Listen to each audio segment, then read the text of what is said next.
मेरे हृदय कमल में साक्षात विराजमान मम गुरु पूज्य निर्यापक श्रमण मुनि पुंगव श्री सुधा सागर जी महाराज के और पूज्य मुनि श्री निरापत सागर जी महाराज के चरणों में बारंबार नमोस्तु नमोस्तु नमोस्तु छुल्लक जी के और समस्त एलक जी के चरणों में इच्छामी इच्छामी इच्छामी। पूज्य गुरुदेव, जब से आपके आशीर्वाद से श्री देवोदय एस तीर्थक्षेत्र देवगढ़ जी का कारभार हम नई कमेटी ने संभाला है, हम लोगों को वहां एक एक कड़, एक एक जगह, एक एक कोना देखने का मौका मिल रहा है। जब आप साक्षात देवगढ़ में विराजमान थे तो आपने अपने श्रीमुख से कहा था कि देवपत खेपत जी का पुण्य था कि उन्हें पारसमणि मिली और उन्होंने देवगढ़ में हजारों मूर्तियों का निर्माण कराया। और ऐसे ही तीर्थोदय तीर्थक्षेत्र गोलाकोट में भी राजा महाराजाओं के द्वारा महल और मूर्तियां यहां बनाए गए, लेकिन कालांतर में पूज्य गुरुदेव ऐसे अति भव्य क्षेत्रों का खंडहर अवस्था को भी प्राप्त हुए। फिर ऐसे क्षेत्र पुनः आपकी सन्निधि पाकर के फिर से नए भव्य रूप में अपने ओर अग्रसर हैं। तो क्या तीर्थ क्षेत्रों का भी पुण्य और पाप का उदय होता है? क्योंकि जब इन क्षेत्रों का निर्माण मूल स्वरूप में हजारों वर्ष पहले किया गया होगा तो किसी ने भी कल्पना नहीं की होगी कि ऐसे क्षेत्र भी कभी खंडहर अवस्था को प्राप्त होंगे। और जब खंडहर अवस्था को प्राप्त हुए हैं, लेकिन उसके बाद फिर उनका जीर्णोद्धार आपके सन्निधि में हुआ, तो ऐसा क्या पुण्य का उदय आया कि अब यह तीर्थ क्षेत्र पूरे विश्व में अपनी पताका फहरा रहे हैं। गुरुदेव, जिज्ञासा का समाधान करें। नमोस्तु गुरुदेव। अच्छे व्यक्ति को ही लूटता है व्यक्ति, अमीर को ही चोर लूटता है, गरीब को नहीं। अच्छी वस्तु को ही खंडित किया जाता है, बुरी वस्तु को नहीं। अच्छी वस्तु को ही लोग विनाश करने का भाव करते हैं, खोटी वस्तु को नहीं। तो ये खंडहर बता रहे हैं। कल भी हमने कहा था कि इबारत इनकी बुलंद थी कि लोगों ने उसे खंडित किया। जो जो अच्छी चीजें बनती हैं, कोई ना कोई दुश्मन उसको खंडित करने का प्रयास करता है। किसी के पास पैसा है तो चोर उसे लूटने का प्रयास करता है, उसे मारने का प्रयास करता है। पैसा भी उसका है लेकिन उसी को मारता है, पीटता है, प्राण भी ले लेता है। इसी प्रकार से जब ऐतिहासिक चीजें बनती हैं तो इनको देखकर सामने वाला दुश्मन इसको विनाश का भाव करता है, क्योंकि वो बना तो सकता नहीं, मिटा सकता है। तो सोचता है कि इस राजा के पास जिससे वो इच्छा कौन सी अच्छी चीज, बोले मंदिर है इसको मिटा दो, महल है उसको मिटा दो। उन महलों का वो उपयोग नहीं करेगा, मिटाने का उपयोग करता है। तो ऐसी स्थितियां ये बनती रही कि जो क्षेत्र जो हैं इतने महान थे, इतने प्रसिद्ध थे कि आताताई शक्तियों ने उसका संहार किया। और ये पुण्य पाप क्षेत्र के नहीं होते हैं, जिनके निमित्त से क्षेत्र बनते हैं उनके पुण्य पाप का उदय होता है। जब बने थे तो उन समय के जीवों के पुण्य का उदय था, बीच में दर्शन करने वालों के लोगों के पाप के उदय आ गए, और पाप के उदय आने से वे सारे मंदिर धराशायी हो गए। अब पुनः भक्तों के पुण्य का उदय आया है, तो भक्तों के पुण्य के उदय से आज पुनः तीर्थ क्षेत्र जो है अपने आप में ऊंचाइयों को पहुंच रहे हैं। तो ये अपन लोगों का पुण्य पाप है।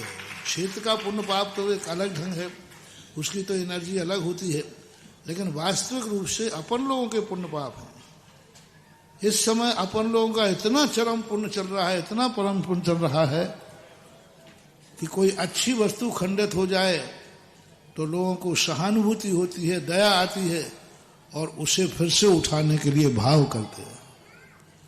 पुराने मंदिरों का ये खंडहरपना देख करके लोगों के मन में भाव आता है कि मैं सारी मूर्तियों को उठाकर विधि पर विराजमान करके पूजा कर सकूं और करा लूं।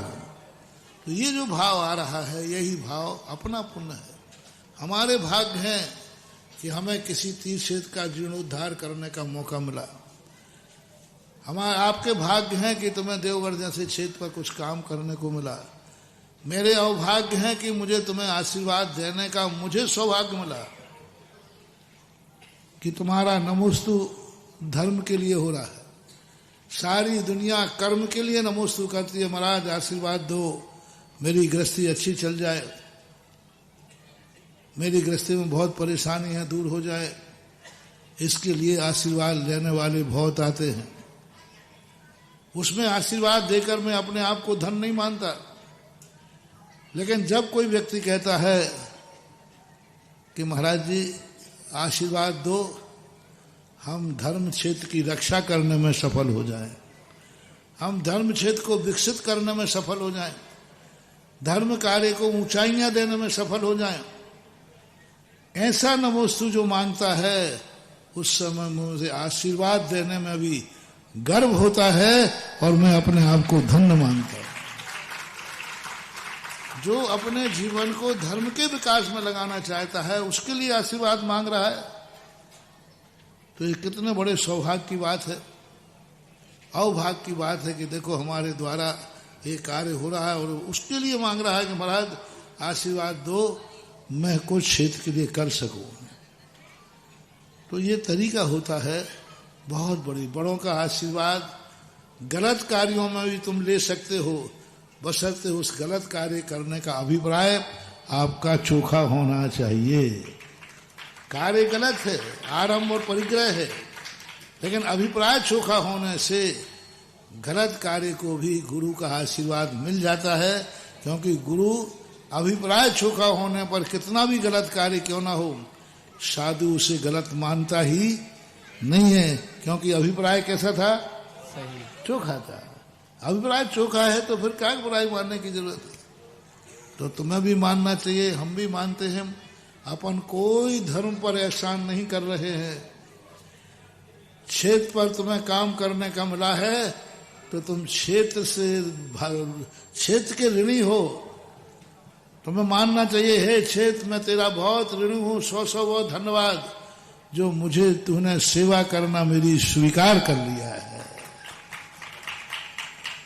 कोई भी धार्मिक कार्य में करते समय ये मानना मेरा सौभाग्य है। तुमने बोली लिए, नहीं मैंने मंदिर को कोई सहयोग नहीं दिया है, मैं तो अपने जीवन को धन्य किया है।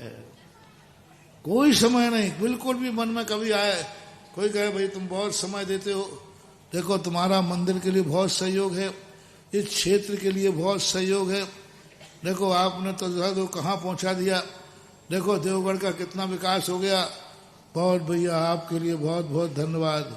बोले मैंने क्षेत्र के लिए कुछ नहीं किया है, मैंने तो अपने जीवन को धन्य किया है। तुमने महाराज को आहार दिया, सुना है आपका आहार महाराज का आपके यहाँ हुआ, पड़गान किया तुमने, अरे भैया महाराज को पड़गाना कोई हंसी मजाक है क्या? मैंने महाराज को आहार दिया कि नहीं दिया मुझे पता नहीं है, महाराज का आहार अच्छा हुआ कि नहीं हुआ मुझे पता नहीं है। अब महाराज का आहार कैसा हुआ, महाराज का आहार अच्छा हुआ कि नहीं हुआ मुझे पता नहीं, महाराज को अच्छा लगा कि नहीं लगा मुझे पता नहीं, लेकिन इतना मुझे पता है कि उनकी अंजलि में मैंने एक गिलास रखे अपने जन्म जन्म को धन्य कर लिया, ये मुझे पता है, ये मुझे पता है। महाराज को कैसा लगा मुझे पता नहीं, लेकिन मैं तो धन्य हो गया। मुझे देवगढ़ में काम करने को मौका मिला, मैं धन्य हो गया। मुझे गोलाकोट में काम करने को मिला, मुझे धन्य हो गया। और तुम जैसे ऐसी कमेटियों को आशीर्वाद देने का मुझे मौका मिला, मैं धन्य हो गया। जय हो गुरुदेव, जय हो, जय हो। क्या बात है, ऐसी बात थोड़ी है, ऐसे थोड़ी फोकट में हम तुम्हारे को पाप के नौकर लगे रहो आशीर्वाद देते रहे। हाँ, दिन रात तपस्या करो, दिन रात त्याग करूं, आशीर्वाद में शक्ति कमाऊं और तुम्हें दे दूं, नहीं। उस समय आनंद आता है कि देखो सामने वाले ने कितना बड़ा कार्य किया, मूर्ति बनाई, मंदिर बैठाला। मैंने एक बार कहा था ना कि मैं चांदखेड़ी गया जब पहली बार, तो मैं भगवान के दर्शन करना ही भूल गया, कुछ भी नहीं बोल रहा हूं, नमोस्तु भी नहीं कर रहा हूं। सबसे पहले मैंने कहा जिसने ये मूर्ति बैठा ली थी उसको 100 धन्यवाद है। ऐसी मूर्ति भी बैठती है, ऐसी मूर्ति भी है। मैं तो विराजमान करने वाले को खूब धन्यवाद दिया। मैंने कि धन्यवाद। भगवान कहता तू मेरे दर्शन करने आया है, उसको धन्यवाद देने में लगा है। नमस्ते तो कर। मैंने कि बाबा अभी बैठो, आपके बस की बात नहीं थी कि आप यहाँ मंदिर में आ जाते, उस भक्त की बदौलत है कि तुम्हें मंदिर में आना पड़ा। जय हो जी। आप तो हमें छोड़ के चले गए थे, आप तो हमें छोड़ के सिद्धालय में चले गए थे। इस भक्त की बदौलत है कि उसने बुला करके मंदिर में बैठा दिया। तो ऐसी चीजें अपने आनंद में आना चाहिए। आप लोगों को हमेशा कार्यकर्ताओं से मेरा एक ही कहना है, अपन को सत्ता नहीं भोगना है। सत्ता का सुख भोगने के लिए राजनीति पड़ी है, दुनिया पड़ी है। यहाँ तो सेवा करने का मौका मिला। यही अवभाग्य है कि मैंने कितने पुण्य किए होंगे कि आज मेरे हाथ से किसी क्षेत्र का विकास हो रहा है, ये मानना है।